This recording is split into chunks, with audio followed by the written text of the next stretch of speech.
Hello बच्चों, welcome to Phoenix edu. तो हम क्या पढ़ रहे हैं बेटा? Cell cycle and cell division. उसमें हम क्या कंप्लीट कर चुके हैं? हम इंटरफेस कंप्लीट कर चुके हैं, हम पूरा माइटोसिस कंप्लीट कर चुके हैं। अब लास्ट चीज़ बची है, वो क्या है बेटा? मियोसिस। तो आज हम क्या पढ़ने वाले हैं बेटा? मियोसिस पढ़ने वाले हैं, ठीक है। तो जैसे मैं कहती हूँ, हर बार नाम से देखते हैं बेटा। तो जब हमने माइटोसिस को देखा था, तो माइटोसिस को हमने बोला था इक्वेशनल डिवीज़न। क्यों बोला था? क्योंकि उसके अंदर पेरेंट के अंदर जितने क्रोमोसोम नंबर हैं उतने ही इक्वल क्रोमोसोम किस में होते हैं? डॉटर सेल्स के अंदर।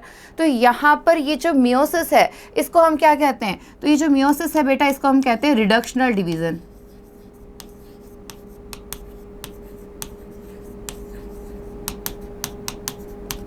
क्या कहते हो बच्चों? Reductional division. अब जैसे मैं कहती हूँ, टर्म से देखो क्या दिख रहा है यहाँ पे? रिडक्शन। रिडक्शन मतलब किससे बना है? ये रिड्यूस से। रिड्यूस का मतलब क्या होता है? किसी चीज़ में कमी आना। कितनी कमी आना? तो यहाँ पर कमी आती है सिर्फ हाफ। कैसा हो जाता है? सीधा ही हाफ हो जाता है, ठीक है। तो हाफ क्या हो रहा है? तो क्रोमोसोम नंबर। वहाँ पर इक्वल क्या थे? तो क्रोमोसोम नंबर थे। यहाँ पर जो हाफ हो रहा है वो भी क्या है? Chromosome number. कैसे? देखो कि ह्यूमन सेल के अंदर क्रोमोसोम नंबर कितने होते हैं? 46। ये कौन सी सेल होगी? Parent cell. अब ये पेरेंट सेल जब डिवाइड होगी और आगे जो डॉटर सेल बनेगी, कौन सी सेल बनेगी? डॉटर। तो इस डॉटर सेल के अंदर क्रोमोसोम नंबर कितने होने चाहिए? हाफ होने चाहिए। मतलब 46 का आधा 23 और 23। तो इसे हम कहते हैं मियोसिस, या फिर कौन सा डिवीजन? रिडक्शनल डिवीजन, ठीक है। तो ये तो समझ में आया कि मैम मियोसिस जो है वो रिडक्शनल डिवीज़न है, क्योंकि इसके अंदर पेरेंट में जितने क्रोमोसोम हैं उससे हाफ नंबर ऑफ क्रोमोसोम्स किसको मिलते हैं? डॉटर को मिलते हैं। मतलब कमी हो रही है, ठीक है, हाफ हो गए एकदम। पर ये किया क्यों हमने? जब हमारा काम माइटोसिस से चल रहा था, हमने माइटोसिस का इतना सारा सिग्निफिकेंस पढ़ा, सारी ही चीज़ें लगभग माइटोसिस ने कर दी, तो फिर मियोसिस की ज़रूरत क्यों पड़ी? तो मैं कहती हूँ कि हमेशा दिमाग लगाओ कि क्यों ज़रूरत पड़ी। तो आगे हम बात करते हैं कि ज़रूरत क्यों पड़ती। वाई? तो एक वर्ड आपने सुना होगा, दैट इज गैमेटोजेनेसिस। क्या है? गैमेटोजेनेसिस। अब मैं फिर बोलूँगी गैमेटोजेनेसिस क्या है? तो टर्म से देखो भाई, गैमेटो से क्या नज़र आ रहा है तुम्हें? गैमेट। क्या नज़र आ रहा है? गैमेट। जेनेसिस का मतलब क्या होता है बेटा? फॉर्मेशन। तो इसका मतलब ऐसी प्रोसेस जिसमें क्या हो रहा है? गैमेट का फॉर्मेशन हो रहा है, जिसे तुम क्या कह रहे हो? गैमेटोजेनेसिस कह रहे हो, ठीक है। अब मैम गैमेटोजेनेसिस की ज़रूरत क्यों पड़ी? आपने बोला हमें गैमेटोजेनेसिस कराना है, पर क्यों कराना है? तो देखो बेटा, हमारी बॉडी के अंदर दो टाइप की सेल होती हैं। मुझे पता है कि आपको पता है, फिर भी एक बार रिवाइज कर लेते हैं। एक होती है सोमैटिक सेल और एक होती है गैमेट्स, ठीक। तो सोमैटिक सेल बेटा हमेशा डिप्लॉयड होते हैं, और जो गैमेट होते हैं वो बेटा कैसे होते हैं? हैप्लॉयड। ये 2n है, ये n है। तो ये जो सोमैटिक सेल है उसमें जो नंबर ऑफ क्रोमोसोम्स है उसके जस्ट हाफ किस में दिख रहे हैं तुम्हें? गैमेट में दिख रहे हैं। तो अगर सोमैटिक सेल से आपको गैमेट का फॉर्मेशन कराना है तो आपको नंबर ऑफ क्रोमोसोम्स क्या करने पड़ेंगे? हाफ करने पड़ेंगे। और यही चीज़ कौन कराता है? हमारा मियोसिस। तो इसका मतलब आपको समझ में आया कि जब आपको डिप्लॉयड सेल से हैप्लॉयड सेल बनानी है, उसके लिए आपको किस चीज़ की ज़रूरत है? मियोसिस की, ठीक है। और अब ये बोलो कि मैम करवाना है तो गैमेट हमें हैप्लॉयड ही क्यों बनाने? आपने बोला कि जो सोमैटिक सेल है उससे अगर गैमेट बन रहा है, डिप्लॉयड चीज़ हैप्लॉयड में चेंज हो रही है, उसके लिए हम मियोसिस करा रहे हैं मैम। तो ऐसा क्यों? हमें गैमेट क्यों ही हैप्लॉयड बनाने? क्यों हम डिप्लॉयड नहीं बना सकते थे? तो देखो इधर क्या कि भाई आपने रिप्रोडक्शन पढ़ा है, ये स्पर्म, ये ओवा। स्पर्म के अंदर 23 क्रोमोसोम और ओवा के अंदर कितने होते हैं? 23।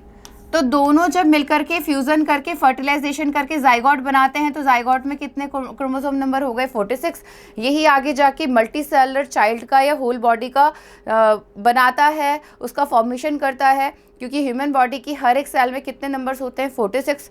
अब मान लो बेटा, अगर यहाँ पर जो स्पर्म है वो सोमैटिक होता, मतलब 46 नंबर वाला होता, या डिप्लॉयड होता, स्पर्म भी हमारा 46 नंबर का और ओवा भी हमारा 46 नंबर का। स्पर्म और ओवा दोनों मिले, दोनों ने फ्यूज़न किया, क्रोमोसोम नंबर कितने हो गए जाइगोट में? जाइगोट कितने क्रोमोसोम नंबर वाला हुआ? 92। क्या ये चीज़ नॉर्मल है?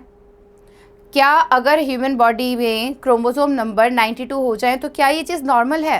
क्या हमारा जेनेटिक मटेरियल नॉर्मल रह पाएगा? क्या हमारी स्ट्रक्चर नॉर्मल बन पाएगी? क्या ये जाइगोट आगे जा कर के चाइल्ड का फॉर्मेशन कर पाएगा? तो नहीं, क्योंकि ये चीज़ क्या होगी, एबनॉर्मल। तो ये चीज़ पॉसिबल ही नहीं है।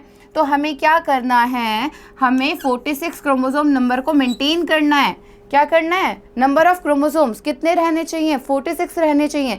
तो नंबर ऑफ क्रोमोसोम्स को मेंटेन करने के लिए बेटा हमें गैमेट को क्या करना पड़ता है, हैप्लॉइड करना पड़ता है। मतलब मियोसिस करा करके उसके अंदर नंबर ऑफ क्रोमोसोम्स क्या करने पड़ते हैं, हाफ करने पड़ते हैं, ताकि जब दो अलग अलग गैमेट फ्यूज़ करें तो वापस से डिप्लॉइड चीज़ आ जाए और नंबर ऑफ क्रोमोसोम्स मेंटेन हो जाए। तो समझ में आया क्यों कर रहे हैं?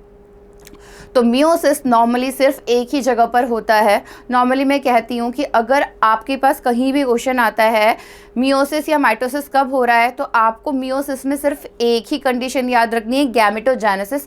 उसके अलावा बेटा मियोसिस कहीं भी नहीं होता, कहीं पर भी नहीं होता। आंख बंद करके आप ये याद रखना कि भाई गैमेटोजेनेसिस हो रहा है, बस वही मियोसिस हो रहा है। उसके अलावा जहाँ पर भी जिस भी जगह आपको डिवीज़न दिख रहा है वो हमेशा कौन सा होगा, माइटोसिस। ठीक है, समझ में आया आपको कि ये चीज़ है क्या, मियोसिस है क्या और हम क्यों करा रहे हैं। ठीक है, चलो आगे बात करते हैं। अब मियोसिस भी एक टाइप का क्या है, डिवीज़न ही है, टाइप ऑफ डिवीज़न ही तो है मियोसिस भी। तो माइटोसिस में भी हमने दो चीज़ें पढ़ी थी, एक इंटरफेस पढ़ा था और एक डिवीज़न फेस पढ़ा था।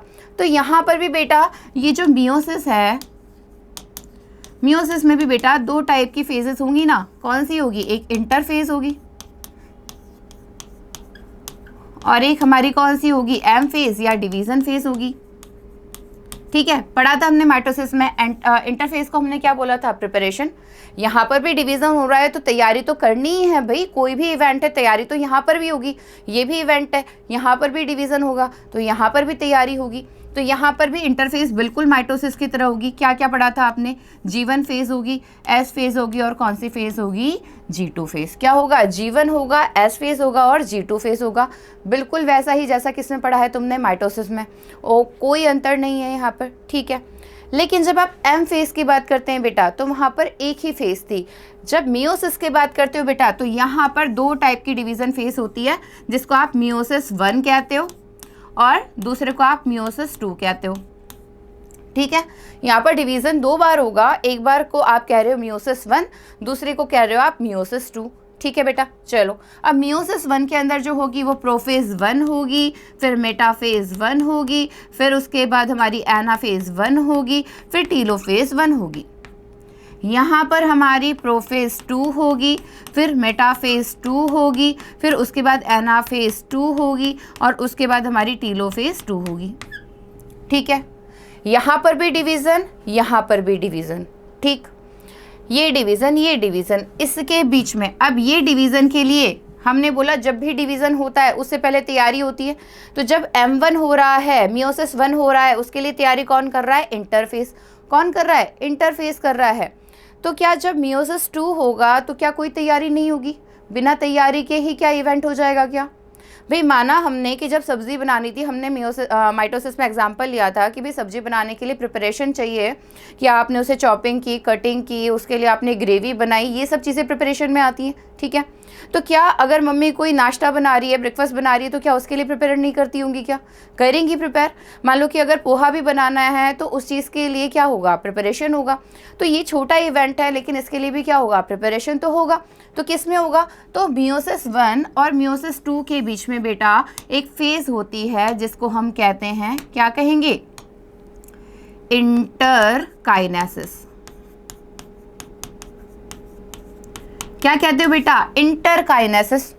अब जैसे मैं कहती हूँ टर्म से देखो, इंटर का मतलब दो चीज़ के बीच में, स्टार्टिंग में पढ़ा था हमने, इंटर मतलब दो चीज़ों के बीच में।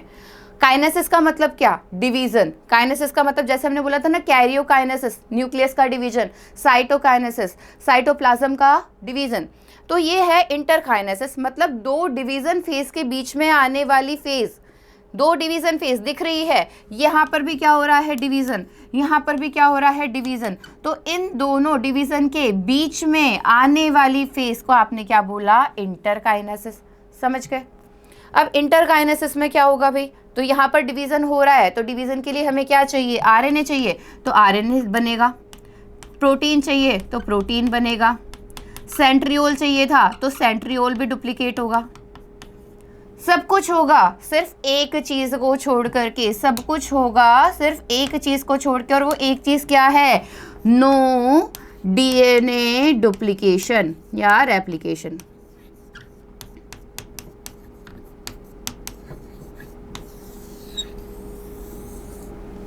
ठीक, तो डीएनए रेप्लिकेशन को छोड़ के बेटा सारी तैयारी होगी वैसी की वैसी ही, किसके लिए, मियोसिस 2 के लिए।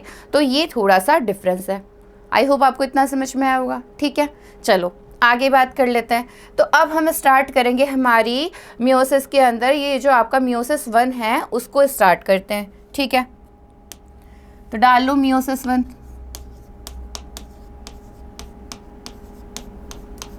ठीक, अब बेटा मियोसिस 1 के अंदर हमने 4 स्टेजेस लिखी थी। प्रोफेज 1, तो पहली फेज लिख लोगे, पहली फेज लिख लो, कौन सी है, प्रोफेज 1। बहुत लंबी होती है प्रोफेज 1, बहुत लंबी होती है। क्यों होती है, क्योंकि इसके अंदर 5 सब फेजेस होंगी। कितनी है, 5 सब फेजेस होती है किसके अंदर, प्रोफेज के अंदर। ठीक है, पहले से शुरू करते हैं। तो अब 5 सब फेजेस हैं, उनको याद रखना है। और बेटा ये जो याद है वो बिल्कुल सीक्वेंस में याद रखनी है, क्योंकि इस पे क्वेश्चन आया है, बहुत बार क्वेश्चन पूछा गया है। प्रोफेज की जो सब फेजेस हैं उन पे हमेशा क्वेश्चन आता है, तो प्लीज़ इसको अच्छे से पढ़ना, अच्छे से याद करना, सीक्वेंस वाइज याद करना। तो ये जो 5 फेजेस हैं उनको याद रखने के लिए मैंने एक ट्रिक बनाई है, लेकिन आप अपनी ट्रिक बनाओ। मैं कहती हूँ हमेशा अपनी बात खुद से ज़्यादा समझ सकते हो तुम, खुद की कही बात तुम सबसे ज़्यादा अच्छी तरीके से समझ सकते हो, तो अपनी ट्रिक बनाओ। मेरी ट्रिक है बहुत ही नॉर्मल सी, ठीक है, कुछ ज़्यादा दिमाग नहीं लगाना होता ट्रिक बनाने में, सिर्फ एक चीज़ याद करने के लिए होती है। तो 5 सब फेसेस हैं, तो उनके लिए मैंने ट्रिक बनाई है। वो ट्रिक क्या है, ला ज़रा पैकेट दीदी, ला ज़रा पैकेट दीदी। तुम्हारी बड़ी दीदी है, तुम्हारे घर में बड़ी दीदी है तुम्हारी, तो भाई अगर पापा कोई चीज़ लेकर आए हैं, तुम आराम से सोफे पे बैठे हुए हो, तो तुम अपनी दीदी को कह रहे हो ला ज़रा पैकेट दीदी। अब दीदी से मंगवा रहे हो, दीदी से काम करवा रहे हो, वही करते हो ना तुम। तो वही हमारी ट्रिक है, क्या, ला ज़रा पैकेट दीदी। क्या मतलब इसका, ला का मतलब पहली सब फेज कौन सी, लैप्टोटीन। दूसरी सब फेज Z से क्या है, L से क्या हुआ, लैप्टोटीन। Z से क्या हो रहा है बेटा, तो जाइगोटीन। उसके बाद पैकेट, पैकेट से P से क्या हुआ, पैकेटीन।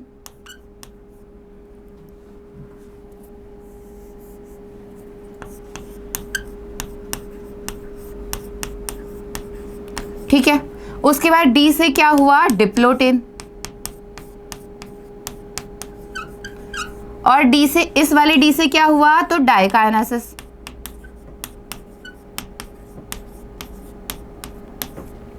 हो गया ना, ला ज़रा पैकेट दीदी। ला मतलब लैप्टोटीन, ज़रा से Z से जाइगोटीन, पैकेट से P फॉर पैकेटिन, डी से डिप्लोटीन, दूसरे डी से डाइकाइनेसिस। तो ये हमारी 5 क्या हैं, सब फेजेस हैं किसकी, प्रोफेज की, और बहुत ही इम्पॉर्टेंट हैं क्योंकि इसी में क्वेश्चन आता है, तो ध्यान से पढ़ना। चलो पहला स्टार्ट करते हैं, पहली फेज स्टार्ट करते हैं, कौन सी, लैप्टोटीन। आ जाओ, डाल दिया जी लैप्टोटीन।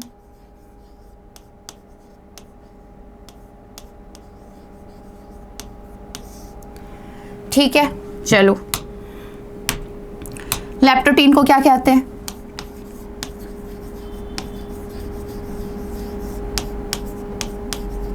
क्या लिखा मैंने, बुके। कौन सा स्टेज है ये, बुके स्टेज है। ठीक है, क्यों बोलते हैं बुके स्टेज, भाई देखो ये हमारी सेल, सेल में हमारा न्यूक्लियस, न्यूक्लियस के अंदर क्रोमोसोम कंडेंस होना चालू करते हैं। प्रोफेज का क्या है, प्रोफेज जो है उसका मेन कैरेक्टर क्या है, स्टार्टिंग में पढ़ा था माइटोसिस में कि जो क्रोमेटिन है उससे क्रोमोसोम्स बनना स्टार्ट होते हैं। तो जब यहाँ पर क्रोमेटिन से क्रोमोसोम बनना स्टार्ट हो रहे हैं बेटा, लेकिन अभी जो क्रोमोसोम हैं वो बहुत ही ज़्यादा थिन हैं और लंबे हैं, और उनके जो एंड हैं वो अभी तक डिस्टिंक्ट नहीं हुए हैं, मतलब आपको पूरी तरीके से क्रोमोसोम नज़र नहीं आ रहे हैं, तो वो आपस में इस उलझे हुए गुच्छे की तरह नज़र आ रहे हैं। तो इसको आपने कौन सा स्टेज बोला, बुके स्टेज, क्योंकि यहाँ पर क्या नहीं है बेटा, तो क्या लिखेंगे, ends of chromosome are not distinct. तो क्रोमोसोम के एंड अभी प्रॉपर तरीके से नज़र नहीं आने लगे हैं, न्यूक्लियर मेम्ब्रेन से अभी भी फ्यूज्ड हैं, तो बुके की तरह दिख रहे हैं, इसीलिए आपने इसको कौन सा स्टेज बोल दिया। ठीक है, इससे ज़्यादा इसमें कुछ नहीं होता, बहुत सिंपल सी चीज़ है, इतना ही इसके अंदर आएगा। ठीक है, छोटी सी स्टेज थी, नेक्स्ट स्टेज पे जाते हैं। ठीक, सेकंड चीज़ क्या लिखी थी तुमने, ला जरा, जरा मतलब जाइगोटिन।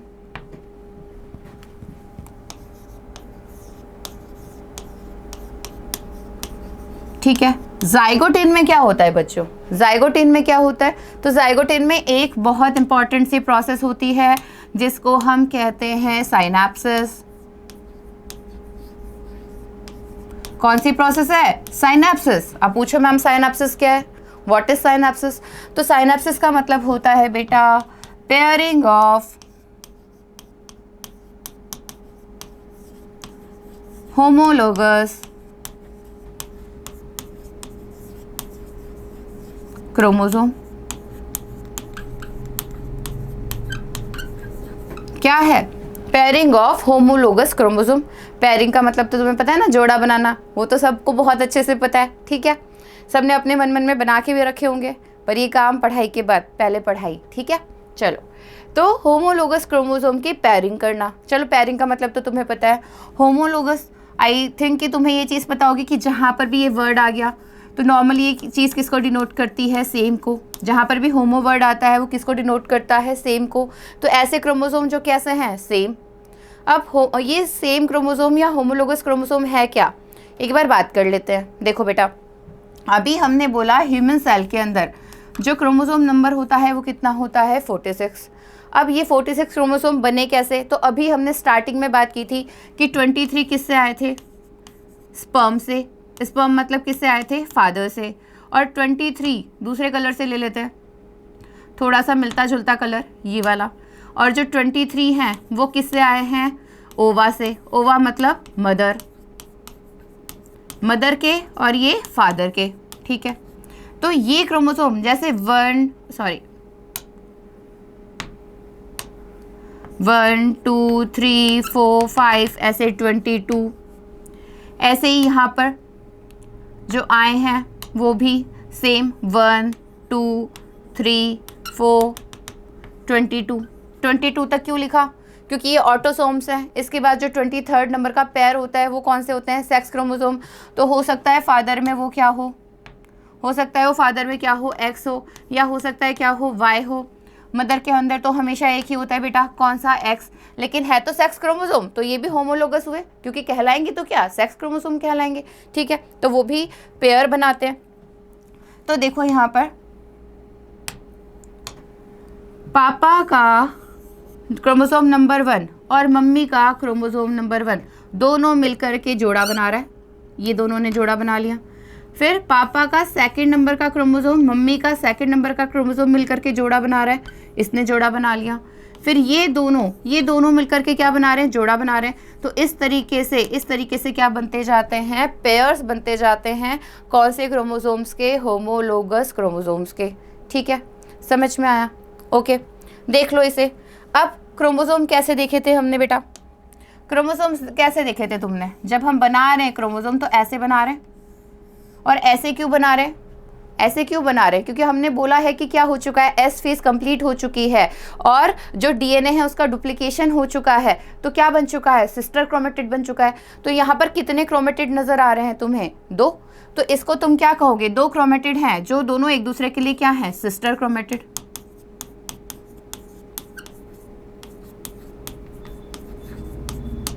ठीक है। मान लो इसका दूसरा होमोलोगस क्रोमोसोम, मान लो ये दूसरा इसका होमोलोगस क्रोमोसोम है, इसको मैं थोड़ा सा सिर्फ बताने के लिए कि ये दूसरे का है, इसको भी मैं क्या बना दूंगी, मान लो डॉटेड डॉटेड बना दिया मैंने, दोनों ग्रीन कलर के हैं बट ये ब्लैंक है और इसमें क्या है, डॉट्स है, तो हल्का सा डिफरेंस बताने के लिए कि एक फादर का है और एक मदर का, तो ये भी दोनों एक दूसरे के लिए क्या है, सिस्टर क्रोमेटिड है। ठीक, तो ये दोनों होमोलोगस क्रोमोसोम हैं। इन दोनों होमोलोगस क्रोमोसोम को जोड़ने के लिए अब एक पापा और मम्मा साथ कब रहने लगे, जब उनकी शादी हुई, उनका गठबंधन हुआ। ठीक है, तो इसी तरीके से जब दो क्रोमोसोम साथ में रहेंगे तो उन्हें जोड़ने के लिए भी कोई ना कोई चीज़ तो होगी। तो जोड़ने के लिए क्या बनता है बेटा, तो जोड़ने के लिए यहाँ पर बनता है, रेड कलर से ले लो, यहाँ पर इस तरीके से तीन आपको लाइनिंग्स दिखाई दे रही हैं। ये तीन जो रेड लाइनिंग है इसे हम कहते हैं साइनेप्टोनेमल कॉम्प्लेक्स। क्या बोला आपने, साइनेप्टोनेमल कॉम्प्लेक्स। ठीक है, ये जो तीन रेड कलर की नजर आ रही है बेटा लाइन, वो क्या है आपका साइनेप्टोनेमल कॉम्प्लेक्स, जो दोनों होमोलोगस क्रोमोसोम्स को क्या कर रहा है, जोड़ रहा है, दोनों को पेयर कर रहा है। और ये वाली जो प्रोसेस है जहां पर होमोलोगस क्रोमोसोम्स एक दूसरे से पेयर करते हैं उसको हम क्या कह रहे हैं, साइनेप्सिस। क्या कह रहे हैं बेटा, साइनेप्सिस कह रहे हैं। ठीक है, तो यहाँ पर ये क्रोमोसोम अपने दूसरे होमोलोगस क्रोमोसोम से क्या हो गया, पेयर हो गया। किसकी वजह से हुआ, साइनेप्टोनेमल कॉम्प्लेक्स की वजह से। अब क्या है मैम ये साइनेप्टोनेमल कॉम्प्लेक्स, तो ये जो साइनेप्टोनेमल कॉम्प्लेक्स है बेटा ये न्यूक्लियोप्रोटीन से बनता है। क्या है ये, न्यूक्लियोप्रोटीन से बनता है, basically DNA plus protein. Nucleo का मतलब तुम्हें पता है ना, न्यूक्लिक एसिड मतलब डीएनए, और किससे बन रहा है, प्रोटीन से बन रहा है। तो ये क्या हो गया आपका साइनेप्टोनेमल कॉम्प्लेक्स, जिसने इन दोनों होमोलोगस क्रोमोसोम्स को क्या कर दिया, जोड़ दिया। अब देखो यहाँ पर अगर आप एक सिंगल क्रोमोसोम की बात कर रहे हो तो मैं आपको दो धागे दिखाई दे रहे हैं। कितने धागे, दो धागे, मतलब दो क्रोमेटिड दिखाई दे रहे हैं। तो अगर दो क्रोमेटिड दिखेंगे बेटा, अगर दो क्रोमेटिड दिखेंगे तो आप इसे क्या कह सकते हो, डायड। अगर ये दो क्रोमेटिड हैं तो चीज़ के पास दो चीज़ें हैं तो क्या कहोगे, इसे डायड कहोगे। और अगर एक ही क्रोमोसोम है तो इसे कहोगे यूनिवैलेंट। क्या कहोगे, यूनिवैलेंट। सेम चीज़ इसके लिए, ये अकेला क्या है, डायड है, दो क्रोमेटिड हैं, और कैसा है, यूनिवैलेंट है। लेकिन अब ये दोनों जुड़ गए, अब ये दोनों जुड़ गए हैं तो डाई और डाई मतलब दो और दो कितने हो गए, 4। तो 4 को आप क्या कहते हो, टेट्राड। क्या कहते हो, टेट्राड। तो ये जो कॉम्प्लेक्स बना इसको क्या कहोगे, टेट्राड कहोगे। और एक यूनिवैलेंट प्लस दूसरा यूनिवैलेंट, यूनी 1 कितने हो गए, 2। तो यूनी के बाद क्या आता है, बाई। तो अब इसको क्या बोलोगे, ये जो कॉम्प्लेक्स है, पहली चीज़ तो तुमने बोल दी, ये क्या बन गया, टेट्राड। और दूसरा तुम कैसे क्या कह दोगे इसे, ये क्या है, बाईवैलेंट। क्या है ये, बाईवैलेंट। ठीक है, तो ये चीज़ जो है, ये जो टेट्राड का फॉर्मेशन है बेटा, जो साइनेप्सिस है, वो कहाँ पर हो रहा है, आपकी जाइगोटीन में। ठीक, चलो, तो आपकी लैप्टोटीन हो गई, आपकी जाइगोटीन हो गई। अब पैकेट मंगाना है। पैकेट क्या था हमारा, पैकेटिन सबसे मोस्ट इम्पॉर्टेंट, तो तीसरा लिख दो,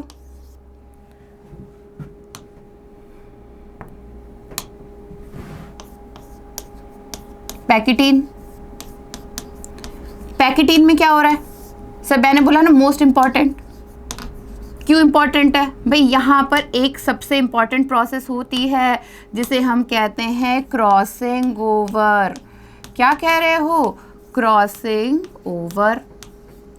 क्रॉसिंग ओवर जो है इसको आप एक और नाम कहते हो क्या, रिकॉम्बिनेशन। और ये जो रिकॉम्बिनेशन वाली प्रोसेस है वो एक एंजाइम कराता है, उसको आप कहते हो रिकॉम्बिनेज। कौन सा एंजाइम है ये, रिकॉम्बिनेज एंजाइम। तो क्रॉसिंग ओवर की प्रोसेस यानी रिकॉम्बिनेशन की प्रोसेस जो एंजाइम करा रहा है उसको तुमने कहा रिकॉम्बिनेज। अब कॉम्बिनेशन क्या है, तो बेटा अभी हमने देखा आगे, मान लो ये इस तरीके से मैंने बनाए थे दो क्रोमोसोम्स, एक मैंने ऐसा बनाया, ठीक है, द अदर वन वॉज ऐसा, जिसको मैंने हल्का सा आइडेंटिफाई करने के लिए यहाँ पर डॉट लगा दिए थे।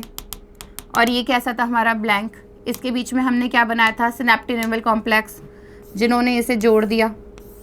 ठीक है, ये चीज़ हमने आगे देखी थी। भाई इसका स्ट्रक्चर अलग है, इसका स्ट्रक्चर अलग है, तो इनका अपना पर्सनल एक क्या है, पर्टिकुलर स्ट्रक्चर है, जेनेटिक स्ट्रक्चर। ठीक है, क्योंकि एक फादर का है एक मदर का है, तो फादर का जेनेटिक स्ट्रक्चर अलग है, मदर का जेनेटिक स्ट्रक्चर अलग है। तो अब यहाँ पर ये जो चीज़ है, अगर वो एक दूसरे से क्या कर रही है, कंबाइन कर रही है, तो उस चीज़ को क्या कहोगे, रिकॉम्बिनेशन। कैसे कंबाइन कर रही है, मतलब मदर वाले क्रोमोसोम का कुछ जेनेटिक पार्ट अगर फादर वाले क्रोमोसोम के पास चला जाए, सेम कुछ दिया है, मम्मी ने पापा को कुछ दिया है, तो मम्मी कुछ लेगी भी तो सही, कि मम्मी बोलेगी कि मैं तुम्हारा पूरा घर संभालती हूँ, तुम्हारे सारे बच्चों को संभालती हूँ, सब कुछ काम करती हूँ, इतना सारा मैं इस घर के लिए कर रही हूँ, तो पापा बोलेंगे चल फिर आज शाम को मैं तुझे मूवी दिखा के लाता हूँ। ऐसे ही चलती है गृहस्थी। तो अगर मम्मी कुछ दे रही है, मम्मी अपना जेनेटिक मटेरियल या जो मदर वाला क्रोमोसोम है वो अपना जेनेटिक मटेरियल फादर वाले को दे रहा है, तो कुछ फादर वाले से भी लेगा।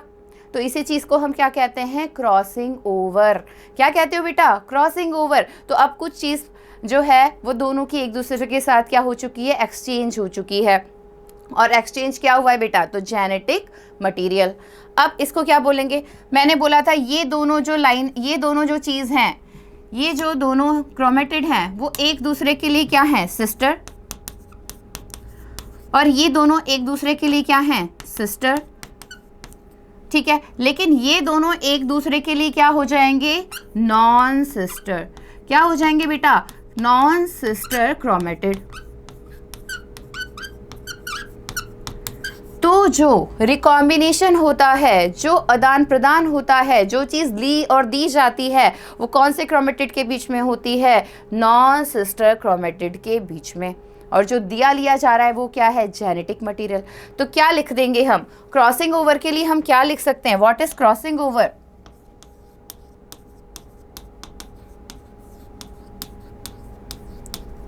Genetic exchange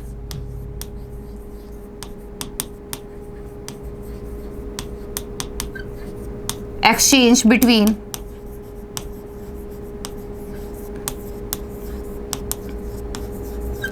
non-sister chromatid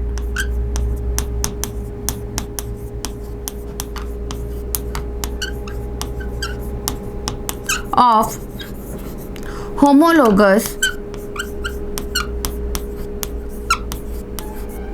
chromosome।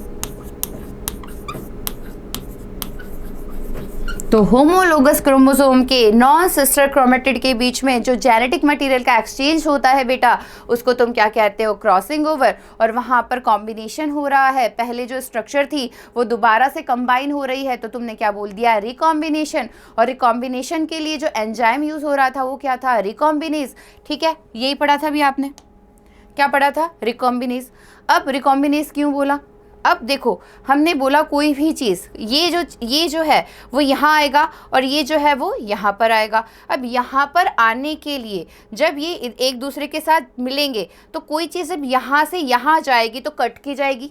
मतलब अगर ये पार्ट यहाँ से यहाँ जा रहा है तो उसको कट करना पड़ेगा, और कट करने के बाद यहाँ से तो कट किया और यहाँ पर जोड़ने के लिए भी कोई चीज़ चाहिए होगी। ये पार्ट यहाँ से कट हुआ यहाँ पर आया, या ये पार्ट यहाँ से कट हुआ यहाँ पर आया, तो कट करने के लिए भी कोई चीज़ चाहिए और चिपकाने के लिए भी कोई चीज़ चाहिए। तो कट करने के लिए कैंची चाहिए होती है, तो कैंची क्या होती है, कैंची क्या होती है, तो होती है एंडोन्यूक्लियस। कौन सा एंजाइम कैंची की तरह काम करता है, तो एंडोन्यूक्लियस, पढ़ोगे तुम बायोटेक में जाके। ठीक है, एंडोन्यूक्लियस किसकी तरह काम कर रहा है, क्या काम कर रहा है, कट करने का काम कर रहा है, जोड़ने का काम करता है, तो लाइगेज। गोंद की तरह कौन काम कर रहा है, तो लाइगेज। और ये दोनों एंजाइम मिला करके क्या बनाते हैं, रिकॉम्बिनेज। और यहाँ पर दो नॉन सिस्टर क्रोमेटिड के बीच में क्या हो रहा है, जेनेटिक मटेरियल का क्या हो रहा है, आदान प्रदान हो रहा है। दोनों एक दूसरे को क्या कर रहे हैं, जेनेटिक मटेरियल का एक्सचेंज कर रहे हैं। यही चीज़ होती है क्रॉसिंग ओवर, और ये हम किस में पढ़ते हैं, पैकेटीन में। और इसकी वजह से ये क्यों इंपॉर्टेंट है, क्यों मैंने यहाँ पर स्टार्स लगाए हैं बेटा, क्यों इंपॉर्टेंट है, क्योंकि इसी वाली फेस की जिसकी वजह से बेटा हम अपने पेरेंट की एग्जैक्ट कॉपी नहीं हैं बल्कि सिमिलर कॉपी हैं, क्योंकि कुछ क्वालिटीज़ हमें हमारे मदर से मिलती हैं, कुछ हमें हमारे पापा से मिलती हैं, तो हम उन दोनों के जेनेटिक्स का क्या है, मिक्सचर हैं, इसलिए हम उनसे सिमिलर नज़र आते हैं, ना कि एग्जैक्ट उनकी तरह नज़र आते हैं। तो बेसिकली वेरिएशन आने के लिए, बेसिकली इवोल्यूशन के लिए कौन सी चीज़ ज़रूरी है, दैट इज़ पैकेटिन। ठीक है, चलिए उसके बाद फोर्थ नंबर पे पैकेट ले लिया। क्या बोला तुमने, दीदी को आवाज़ लगाई थी दी, तो दी से क्या पढ़ा था हमने, डिप्लोटीन। क्या पढ़ा था बेटा, डिप्लोटीन। अब डिप्लोटीन में क्या हो रहा है, वहाँ पर एक्सचेंज कराया था तुमने, ये लो, ये एक्सचेंज करा दिया था, वापस बना लो। ठीक है, तो यहाँ पर एक्सचेंज हो रहा था, ये चीज़ बनी थी वहाँ पर, लेकिन वहाँ पर बीच में क्या जुड़ा हुआ था, इस तरीके से ये एक दूसरे से किससे जुड़े हुए थे, सिनेप्टिक एनिमल कॉम्प्लेक्स से जुड़े हुए थे। कहाँ की बात कर रहे हैं, पैकेटिन की। ये किसकी बात कर रहे हो, पैकेटिन की। जब आप कहाँ आते हो, डिप्लोटिन में आते हो, तो क्या होता है, डिप्लोटिन में क्या होता है, तो डिप्लोटिन में एक चीज होती है, डिसोल्यूशन ऑफ सिनेप्टिक एनिमल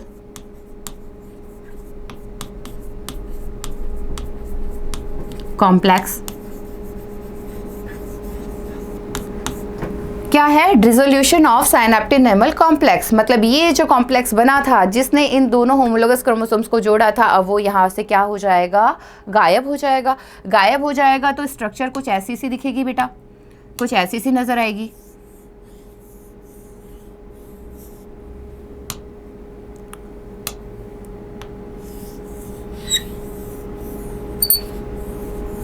ठीक है,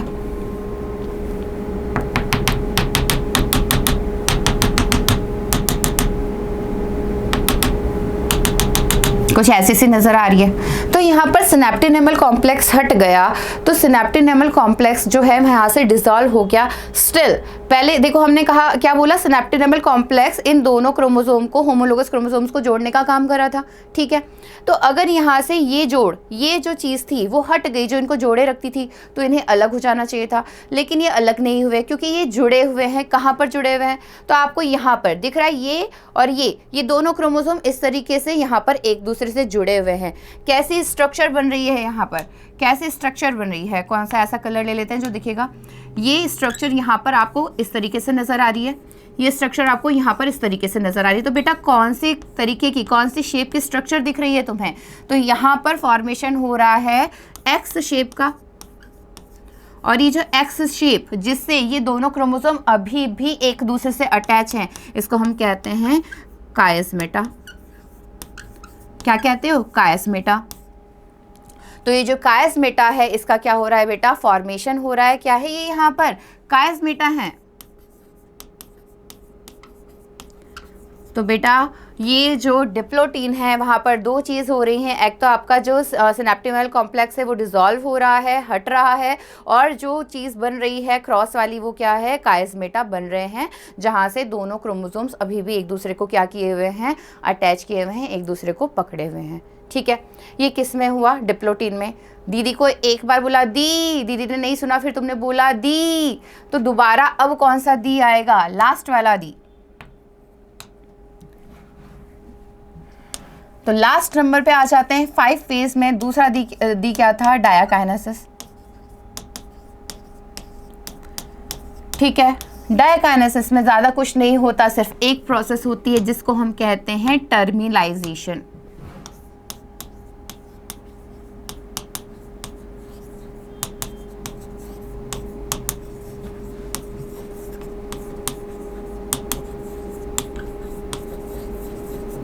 मतलब कायस्मेटा पहले बीच में थे, इस तरीके से दोनों क्रोमोसोम के बीच में जो एक्स स्ट्रक्चर बन रही थी, वो धीरे धीरे फिसलते हुए टर्मिनल यानी कॉर्नर्स की तरफ जाने लगते हैं।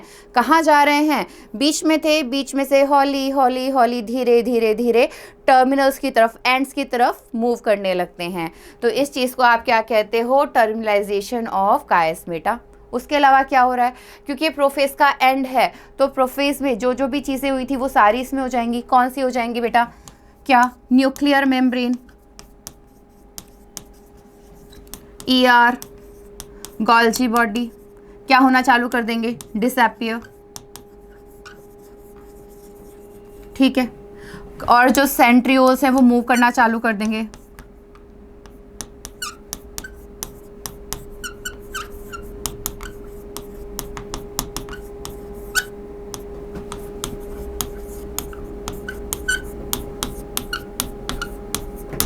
तो यही चीज़ें जो हैं जो प्रोफेज में हुई थी लेट प्रोफेज में, वही सारी यहाँ पर हो जाएंगी कि nuclear membrane, ER, Golgi body गायब हो जाएंगे और सेंट्रियोल दूसरे जो पोल्स हैं, अपोजिट पोल्स हैं, उनकी तरफ मूव करने लग जाएंगे और कियास्मेटा का क्या हो जाएगा, टर्मिनलाइजेशन।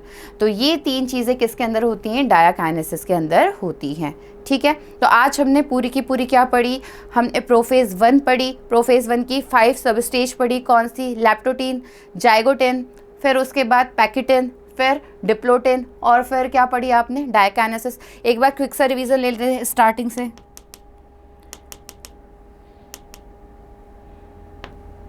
देखो लैप्टोटीन में क्या पढ़ा था कि लैप्टोटीन के अंदर अभी जो क्रोमेटिन है वो क्रोमोसोम में चेंज होने लगा है, लेकिन क्रोमोसोम्स को अभी पूरी तरीके से आइडेंटिटी मिली नहीं है, वो एक गुच्छे की तरह, बुके की तरह नजर आते हैं, दैट इज लैप्टोटीन। जाइगोटिन में क्या हुआ था बेटा कि जो होमोलोगस क्रोमोसोम हैं वो एक दूसरे से क्या कर लिया था, उन्होंने पेयर कर लिया था। पेयरिंग के लिए कौन सा कॉम्प्लेक्स था, स्नैप्टोनेमल कॉम्प्लेक्स है, जो किससे बनता है, न्यूक्लियोप्रोटीन से बनता है। ठीक है, पैकाइटीन के अंदर वो जो दोनों non sister chromatid homologous chromosomes के, उन्होंने एक दूसरे को जेनेटिक मटेरियल को क्या करवा दिया, एक्सचेंज करवा दिया। ठीक है, डिप्लोटीन के अंदर क्या हुआ, सिनेप्टिनेमल कॉम्प्लेक्स गायब हो गया और जो अब क्रोमोसोम जुड़े हुए हैं वो किससे जुड़े हुए हैं, एक एक्स स्ट्रक्चर से जुड़े हुए हैं, जैसे आपने बोला कायस्मेटा, तो कायस्मेटा का फॉर्मेशन हुआ या वो अच्छे से नजर आने लगे।